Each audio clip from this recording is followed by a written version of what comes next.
Bien, buenos días. Buenos días, profesor. Buenos días, profe. Buenos días.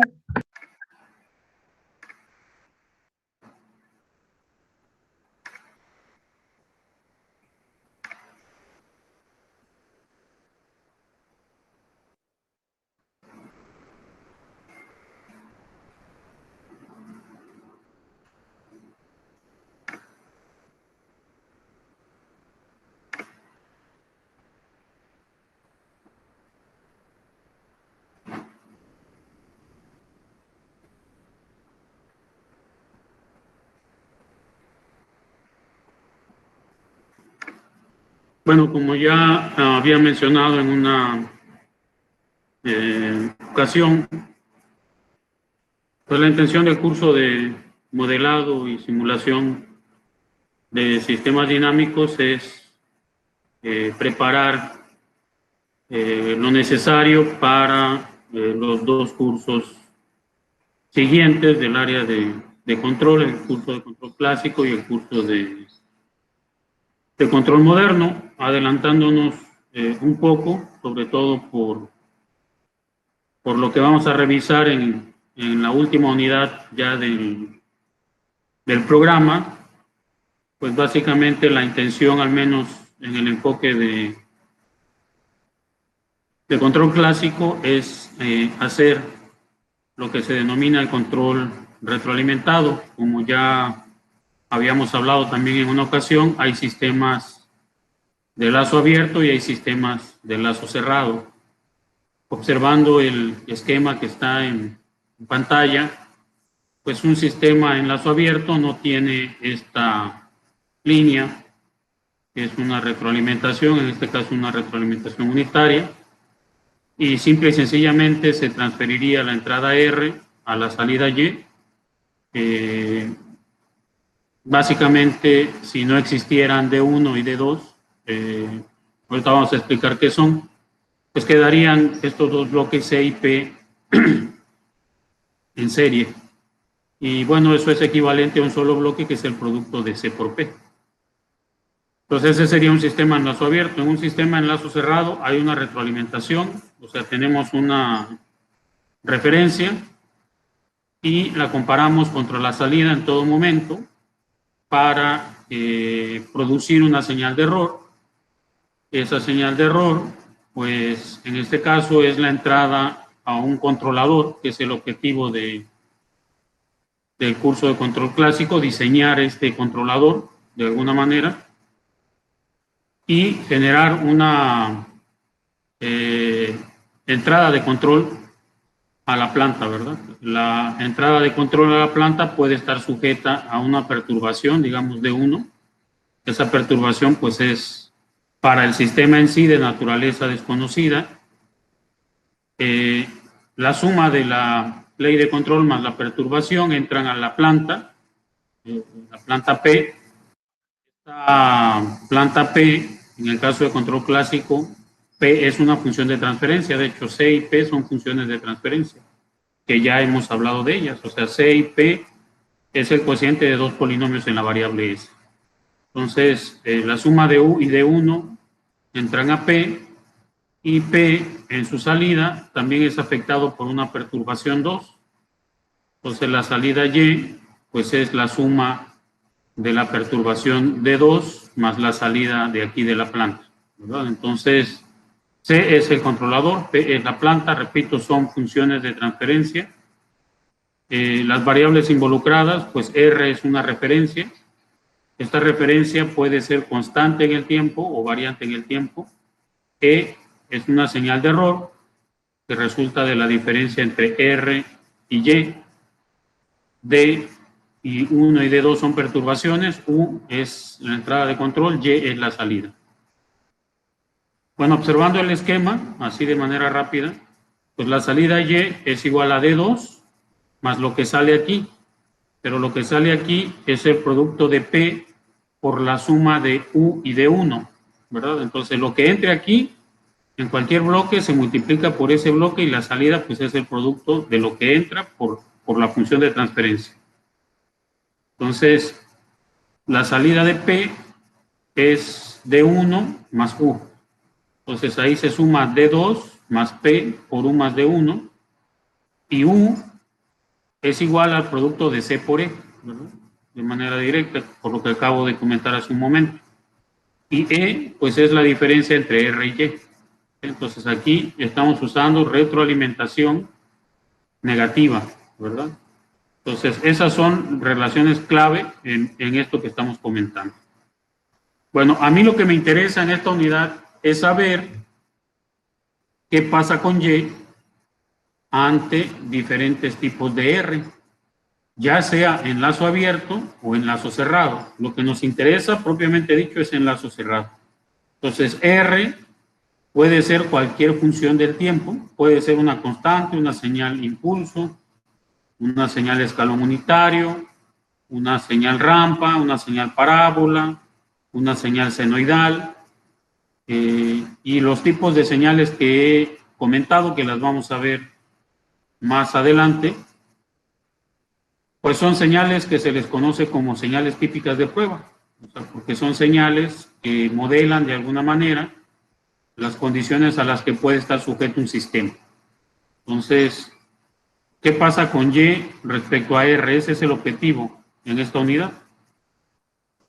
Bueno, tomando en cuenta esas relaciones fundamentales, pues de lo que se trata es de expresar Y en términos de R, D1 y D2. Básicamente son las entradas, una es la entrada de referencia, las otras son entradas de perturbación. Entonces Y pues es igual a D2 más P por U más D1, pero U vale C por E más D1. Entonces Y es igual a D2 más P por C por E, pero E vale R menos Y más D1. Entonces desarrollando, pues esto me queda D2 más P por C por R menos P por C por Y más P por D1. Manipulando algebraicamente, y ahí les voy a dejar como ejercicio que vean si esto es cierto, pues finalmente la salida Y va a ser P por C entre 1 más PC por R, más P entre 1 más PC por D1, más 1 entre 1 más P por C por D2. Observen ustedes que si no hay perturbación, D1 y D2 son 0, entonces la salida Y es igual a P por C entre 1 más P por C por R. Entonces eso es fundamental cuando hagamos el análisis de la respuesta, que así se denomina la unidad. Vamos a recordar bien esta función de transferencia. De manera general, P por C va a ser una sola función de transferencia, digamos G. Entonces, cuando hay retroalimentación unitaria, la relación entre Y y R es G entre 1 más G por R. Y la retroalimentación, veremos de todas formas más adelante, que la retroalimentación no es unitaria, sino que es una función de transferencia, digamos H, pues vamos a ver que esta relación aquí va a ser G entre 1 más G por H. Entonces, esa es la forma de expresar Y en general en términos de R, D1 y D2. Bueno, vamos a suponer por un momento que C es una ganancia positiva grande. Si esto es una ganancia en términos, por ejemplo, de, eso ya lo verán en el curso de control, en términos de un amplificador, pues puede ser un amplificador operacional, ya sea en la configuración inversora o no inversora. Pero si es un amplificador, una ganancia grande, ¿qué pasa si C tiende a infinito? Pues si C tiende a infinito, PC entre 1 más PC por R tiende a R, y P entre 1 más PC por D1 más 1 entre PC por D2 tienden a 0. Esas, manipulando algebraicamente esto, eso se puede observar. Entonces, en el límite, cuando C tiende a infinito, la salida Y iguala a la entrada, ¿verdad? Eso, pues es, como dice ahí, demasiado bello para ser cierto, pero en términos generales eso es lo que se pretende, ¿verdad? Que la salida Y iguale a la referencia. Ese es el objetivo de control, que la salida Y iguale a la entrada. Entonces, lo que sigue, pues, es revisar algo relacionado con números complejos, con ecuaciones diferenciales y con la transformada de Laplace, aunque ya lo hemos utilizado, ¿verdad?, de manera implícita cuando vemos el concepto de función de transferencia. Bueno, vamos a hacer un recordatorio de lo que hemos visto hasta ahora, y pues hemos estado hablando o tratando con sistemas dinámicos, y recordemos que un sistema dinámico pues es aquel cuyo comportamiento o cuya evolución en el tiempo se describe mediante ecuaciones diferenciales, que son en general no homogéneas, ¿verdad? O sea, hay entradas externas al sistema. Entonces, por ahora vamos a usar X en lugar de especificar que X depende explícitamente de T, y lo mismo para sus derivadas. Usaremos la notación X punto en lugar de X prima de T o derivada de X con respecto de T, X punto punto en lugar de X biprima de T o derivada segunda de X respecto de T, y así sucesivamente. Bueno, vamos a recordar por ahora un sistema que ya modelamos, es un sistema masa-resorte. Vamos a suponer que también existe una fuerza de fricción o un amortiguamiento, y ya hemos visto que la segunda ley de Newton, que dice que la suma de las fuerzas es igual a la masa por aceleración, esa suma de las fuerzas es la fuerza de restauración del resorte más la fricción o amortiguamiento, más lo que es la fuerza externa, que en este caso es la variable U. Entonces, la fuerza de restauración del resorte por la ley de Hooke pues es menos K por X, y la fuerza de fricción pues es proporcional a la velocidad, a X punto, con ρ siendo el coeficiente de fricción viscosa, ¿no? Eso lo da la ley de Stokes, pero en este caso se está considerando que la fricción es lineal, ¿verdad? Pero ya había mencionado también que la fricción es un fenómeno difícil de modelar y todavía más de cancelar con exactitud. Entonces hay diferentes modelos de fricción. Hay modelos de fricción estáticos y modelos de fricción dinámicos. En este caso, que se aproxima por una fricción que es proporcional a la velocidad, pues es fricción viscosa, considerando entonces la fricción que es lineal. Entonces, por la ley de la segunda ley de Newton, F pues es menos K por X, menos ρ por X punto más U. Pero F a su vez es M por X punto punto. Y pasando del lado izquierdo los términos que contienen a X y sus derivadas, y dejando en el lado derecho a U, pues la ecuación diferencial que representa el sistema es M por X punto punto más ρ por X punto más K por X igual a U. Esa es la ecuación dinámica, y pues nosotros lo que hicimos en su momento fue representar eso en la forma de función de transferencia y en la forma de variables de estado. Entonces, en este caso, si nosotros dividimos la ecuación por M, pues lo que resulta es X punto punto más ρ entre M por X punto más K entre M por X igual a U entre M. Y bueno, eso es una ecuación diferencial lineal de segundo orden. Ese sistema es lineal. Y lo podemos escribir en variables de estado, es decir, como un sistema de ecuaciones diferenciales de primer orden. Recuerden que la representación en variables de estado, una vez que se eligen las variables de estado, es escribir una ecuación diferencial de primer orden para cada variable de estado.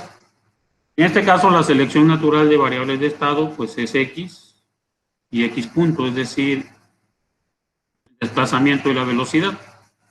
Por ahora denominaremos a X punto como la velocidad V.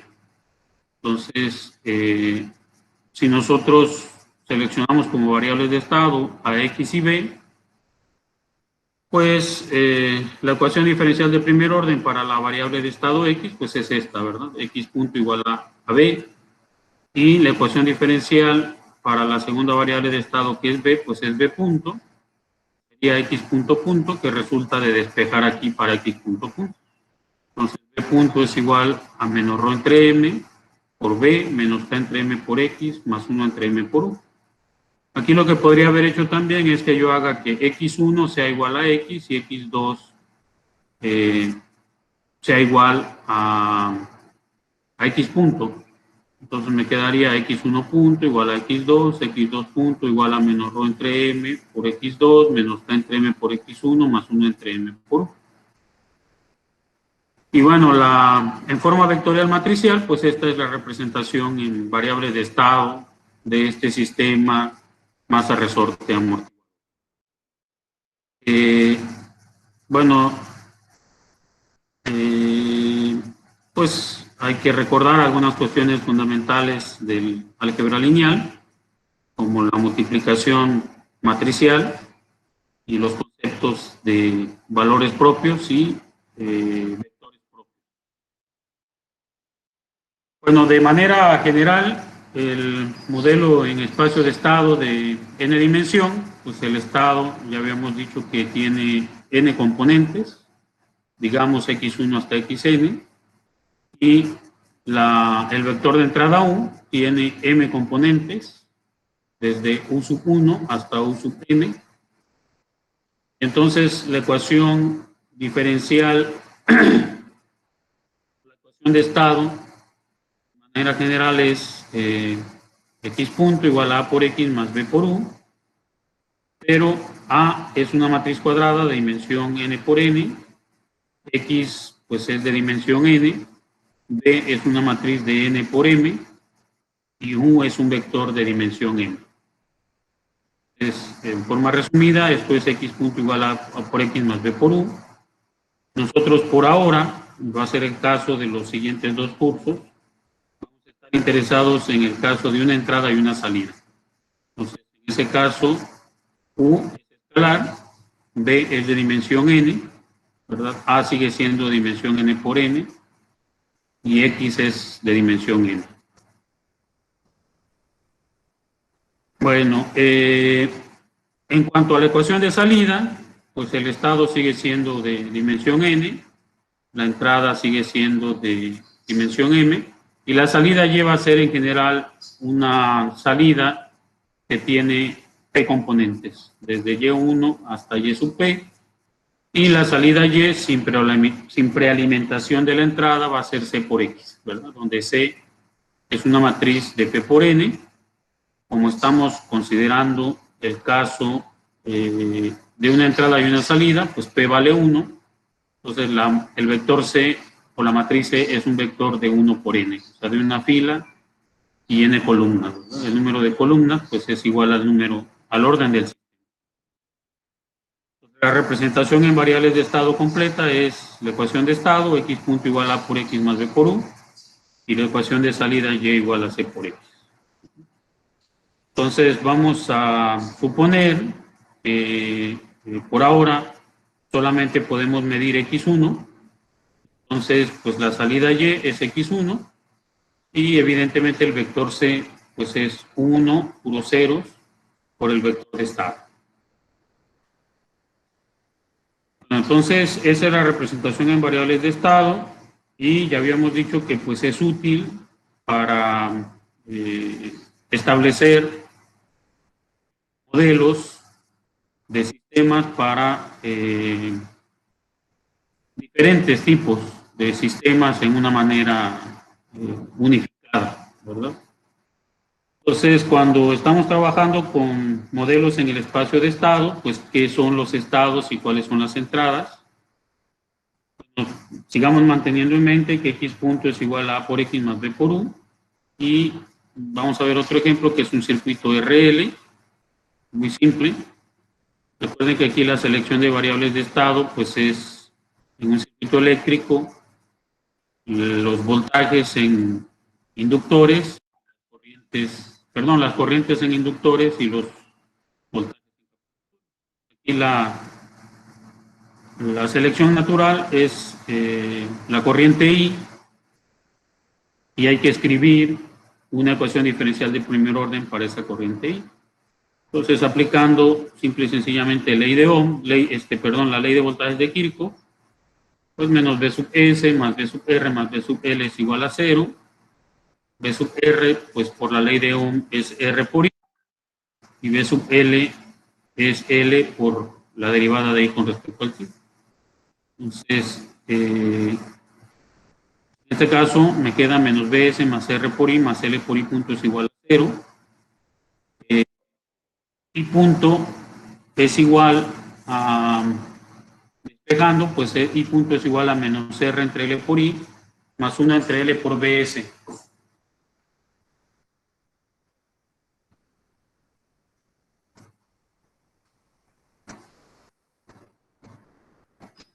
Es un sistema de primer orden. En este caso ya había dicho que el estado es I, es BDS, y una salida natural podría ser el voltaje en el inductor o bien el voltaje en la resistencia, ¿verdad? Entonces, pero la salida en este caso se debe de elegir, como ya vimos antes, de esta manera, ¿verdad? O sea, la salida Y tiene que ser un vector C por el vector de estado. En este caso, entonces, la salida tiene que ser la corriente, ¿verdad? De manera natural. Entonces, ¿qué cambios podemos hacer en el circuito para que sea un sistema de segundo orden? Bueno, podemos agregar otro inductor en serie o en paralelo con la resistencia, la combinación que a ustedes se les ocurra, o bien agregar un capacitor y hacer un circuito RLC, ¿verdad? Que ya también estudiamos en un momento dado. Bueno, un ejemplo más, pues es el péndulo físico. En este caso, pues el péndulo obtiene un ángulo θ con la vertical, tiene una longitud L, acciona la fuerza de gravedad, hay un par externo que hace que el péndulo se mueva, la componente de la gravedad que actúa es mg por el seno de θ. La segunda ley de Newton para sistemas rotacionales dice que la suma de los pares es igual al producto de la inercia por la aceleración angular. En este caso, pues esos pares totales, pues es el par que se aplica al péndulo más el par externo, ¿verdad? Aquí hago la aclaración de que muchos en español usan la palabra torque, dicen, no, pues el motor tiene tal torque, ¿no? Pero en realidad no es la traducción correcta es par. Bueno, el par del péndulo, pues es menos mg seno de θ por la longitud del péndulo. El momento de inercia, pues es m por L cuadrado. Y entonces la ecuación diferencial, pues es menos mgl por el seno de θ más el par externo igual a ml cuadrada por θ punto. Entonces, si nosotros dividimos entre ml cuadrada ambos lados de esa ecuación, pues me queda que, despejando para θ punto, eso es θ punto igual a menos g entre l por el seno de θ más 1 entre ml cuadrada por el par externo. Pues es una ecuación no lineal porque pues θ aparece como el argumento de una función trigonométrica. Eso también ya lo habíamos dicho. Y pues si usamos un ángulo suficientemente pequeño, pues por el desarrollo en series de Taylor alrededor del origen de la función seno, pues resulta ser que el seno de θ es aproximadamente θ, de tal suerte que la ecuación diferencial no lineal se convierte en teta punto punto igual a menos t entre L por teta más 1 entre ml cuadrado por t sub p.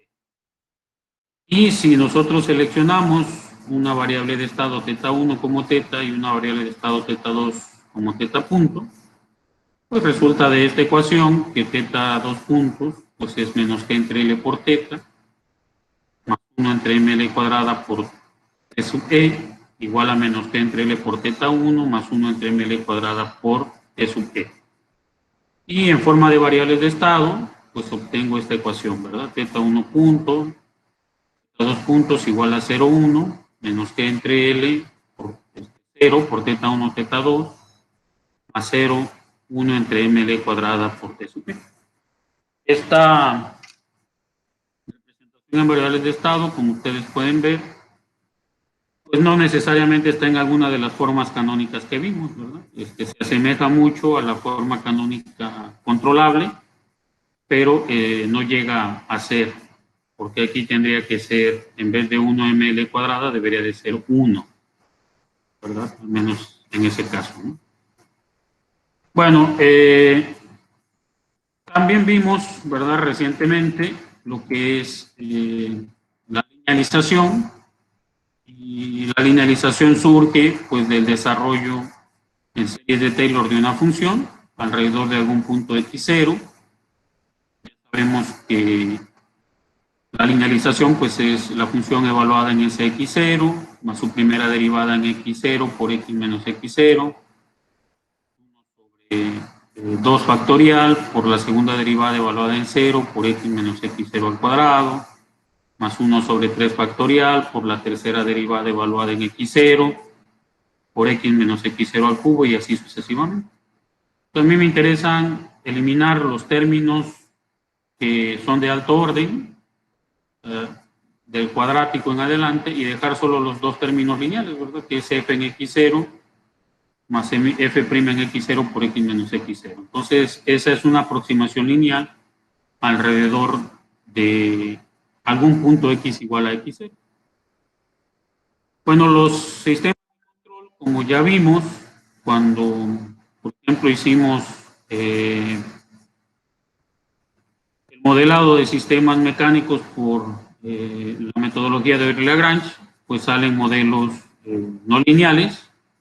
De manera general, esos modelos no lineales, pues su ecuación de estado es punto igual a f de x, u, donde x pues sigue siendo el estado de dimensión n, u sigue siendo la entrada de dimensión m, y f pues es una función vectorial de dimensión n, que tiene n componentes de f1 a fn, y cada una de esas f sub i depende a su vez de cada una de estas variables de estado y de cada una de estas entradas. Bueno, lo que nosotros hicimos en la linealización es, de manera general, linealizar alrededor de algún punto de equilibrio. Típicamente hemos elegido ese punto de equilibrio como el origen, es decir, el vector de estado es 0, el vector de entrada es 0, y de esa manera suponemos que la función evaluada en 0, 0, pues es 0, ¿verdad? Eso significa que cuando el sistema está en reposo y no se aplica ninguna fuerza externa, pues el sistema no se mueve.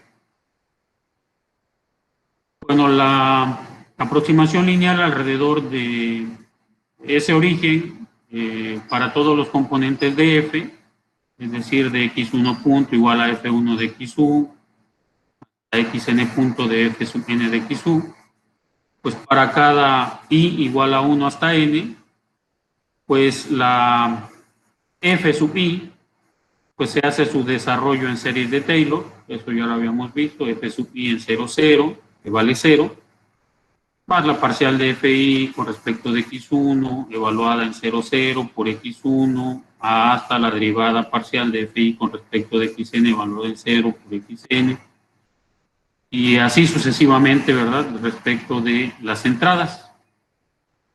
Eso la aproximación lineal, desechando los términos de alto orden. Y bueno, el modelo del espacio de estados que vimos linealizado, pues el vector de estado va a ser X delta. La matriz A es una matriz A asterisco, que es el jacobiano de la función f, evaluado en el punto de equilibrio. Y la matriz B es el jacobiano del vector de entrada, evaluado en el punto de equilibrio. En el caso de un sistema de una entrada y una salida, pues B es el gradiente de la función vectorial f con respecto de la entrada, ¿verdad? Esa es la linealización que hicimos. Entonces, algo que debe ser importante aclarar es que como se han ignorado los términos de alto orden, del cuadrático en adelante, pues ese sistema lineal es solamente una aproximación del comportamiento del sistema no lineal alrededor del punto de equilibrio. Entonces vamos a ver de nueva cuenta el péndulo, su modelo pues es tal que θ1 punto es una función que depende de θ1, θ2 y t sub i.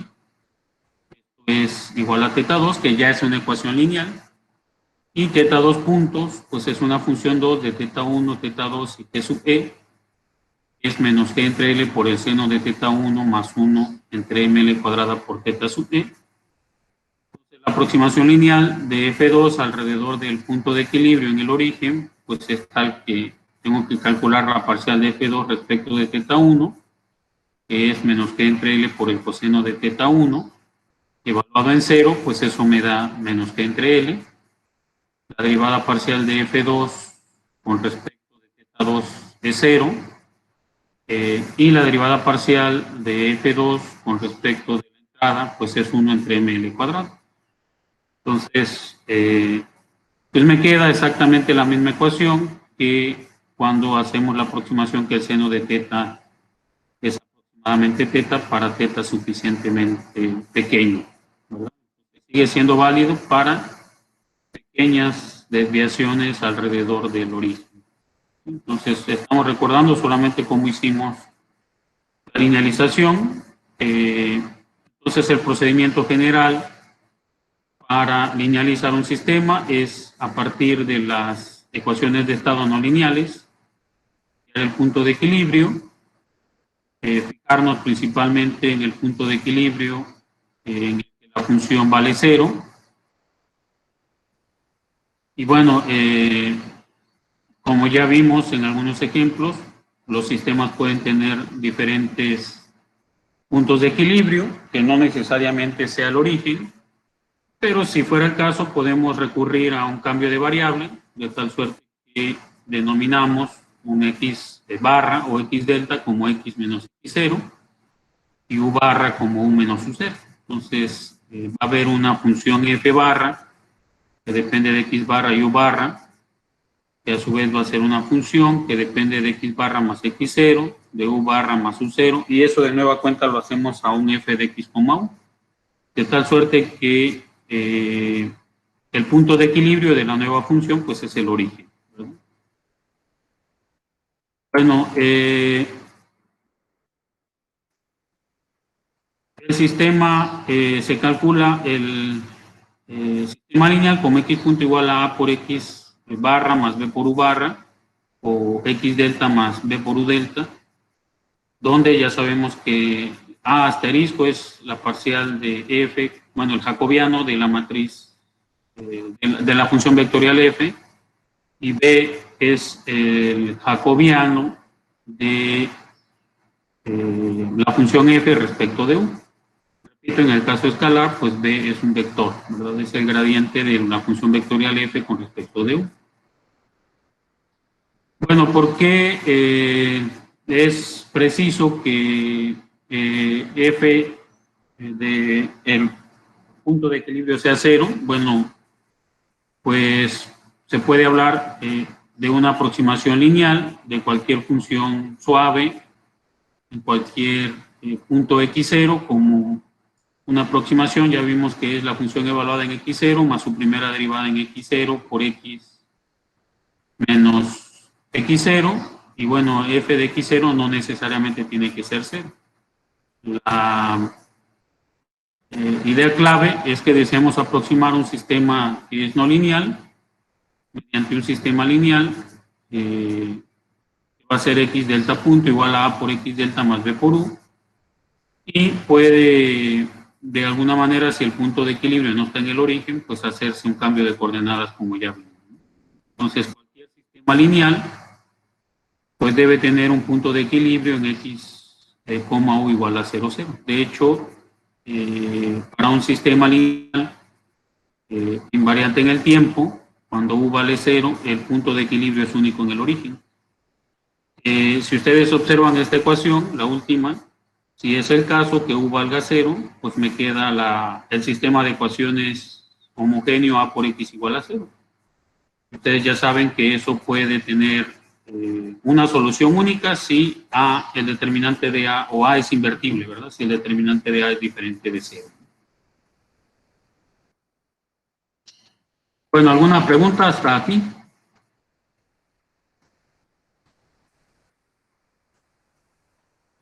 No, profe. No, profe.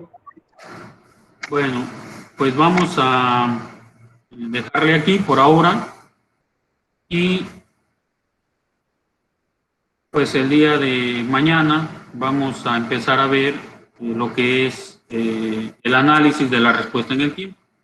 Pues vamos a hacer de alguna manera un recordatorio de la transformada de Laplace, porque nos va a ser útil en este caso, ¿no? O sea, adelantándome un poco, pues vamos a usar el método de la transformada de Laplace para hallar la respuesta de los sistemas ante determinadas entradas, ¿no? Y aprenderemos cómo, pues eso se puede hacer también con MATLAB, ¿no? Que ya cuando por ahí explicaba el uso de MATLAB en sistemas de control, vimos algunos comandos que en ese momento no tenían sentido para nosotros, ahora van a tomar sentido, ¿no? Bueno, pues que tengan un buen día. Nos vemos el día de mañana. Hasta mañana, profe. Gracias, profe, igualmente.